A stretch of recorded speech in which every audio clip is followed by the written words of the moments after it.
Али кыштын каары кетелек Суусамыр жайлоосунун кичинекей жашоочулары үчүн бүгүн өзгөчө майрам. Панфилов районунан келип отурукташкан малчылардын бул конушунда 30дан ашык өспүрүмдөр үчүн бала бакча уюштурулган. Мындагы ичи тышы менен жасалгаланган боз үйгө кирүүгө өспүрүмдөр таң эрте чогулушкан.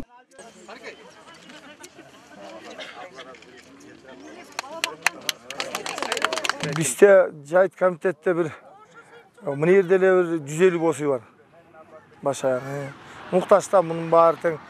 Ар биринде билесиңер 2ден 3дөн 5ден баарында майда бала бар.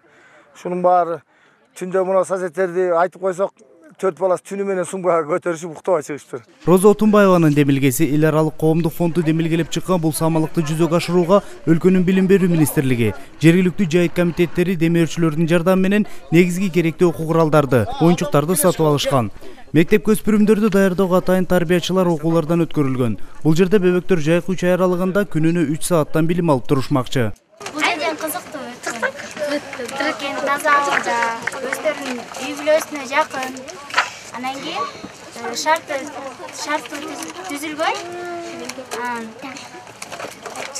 Үйүнө жакын эле, ата энесинин жанында эле билим алып атат да. Өкмөттүн вице-премьер-министри Эльвира Сариеванын айтымында, мамлекет кандай гана шарт болбосун келечек муунду тарбиялоого күч аракетин жумшайт. Ошондой эле алыскы аймактын жашоочулары үчүн билим берүүдөн тышкары бир катар социалдык долбоорлор ишке ашырыларын кошумчалады. Ушундай керемет жайлоодо турган балдар ата энесине жардам бергенден тышкары мектепке даярданыш керек. Анткени деген ушундай мектепке даярданбай окуганды, санаганды билбеген балдар 1-класска киргенде деңгээли төмөн болуп калат да. Анан кийин оорураак болуп атат. 4-5-класска чейин булар башка балдардын деңгээлине жеткенге чейин оорураак болуп калат. Ушундай эле бакча Манас районунун Үч Коргон жана Талас районуна караштуу Долоно жайыт комитеттеринде да уюшулган. Ата-энелер мындай шартта балдары коопсуз абалда болуп, сабатсыздыгын жоюуга мүмкүн экендигине кубангандарын жашырышкан жок. Туура жолго алып баратса, өлбөй аман болсок болду. Мен айтарым ушул. Рахмат аташ мырза. Адамсан. Мындайды биринчи көрүп атабыз. Жайлоого ушинтип уюшканы эң жакшы болду. Балдарыбыз жарым билим алып калат. Балдардын билими болсун, балдарыбыз жапайы болбосун деп, балдардын келечегин көтөрүп атыры.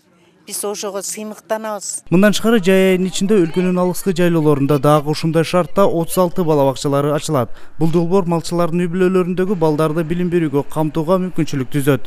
Мына татуу токош суу боюнда жатыптыр. Теңин жеп, теңин сага алып келин дейт токошту сунуп.